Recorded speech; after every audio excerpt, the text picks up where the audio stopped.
Good evening दोस्तों, आज फिर से नए वीडियो के साथ उपस्थित हूँ। आज एनसीईआरटी क्लास 7 का चैप्टर नंबर 2 पढ़ेंगे, जो बाकी रह गया था, इनसाइड आवर अर्थ।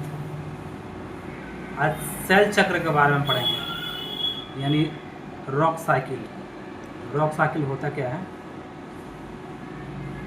जैसे कि यहाँ दिखाया गया है।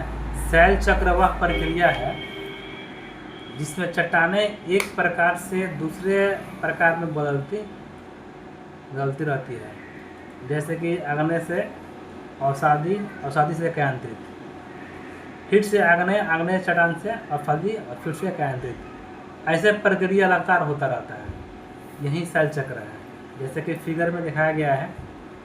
सबसे पहले मैग्मा है।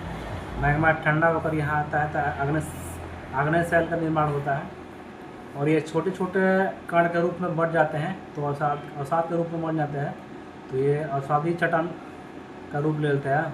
और इस पर जब ताप दाब पड़ता है तो ये केंद्रित सेल के रूप में परिवर्तित हो जाता है, और पुनः यह मैग्मा ठंडा होकर फिर आग्नेय सेल के रूप में हो जाता है, रूप ले लेता है।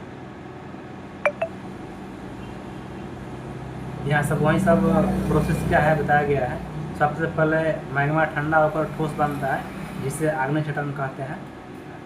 इसके बाद चट्टानें टूटकर छोटे छोटे कण का रूप ले लेती है, जिसे अवसादी चट्टान कहते हैं। इसके बाद इस पे ताप और दबाव के कारण केंद्रित चट्टान के रूप में बदल जाता है, और यह पुनः पिघल कर मैग्मा बन जाता है। ऐसे प्रक्रिया लगातार चलता रहता है। सेल विभिन्न खनिजों से बनी होती है। यह प्राकृतिक पदार्थ है जिसका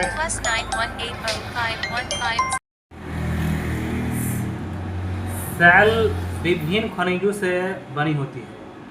यह वह प्राकृतिक पदार्थ है जिसका एक निश्चित भौतिक एवं रासायनिक मिश्रण होता है। खनिज मानव जाति के लिए बहुत महत्वपूर्ण है।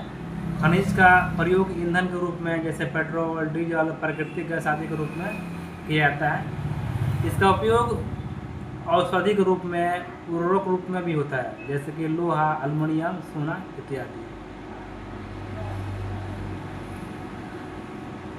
Thank you. वीडियो अच्छा लगे तो लाइक एंड सब्सक्राइब।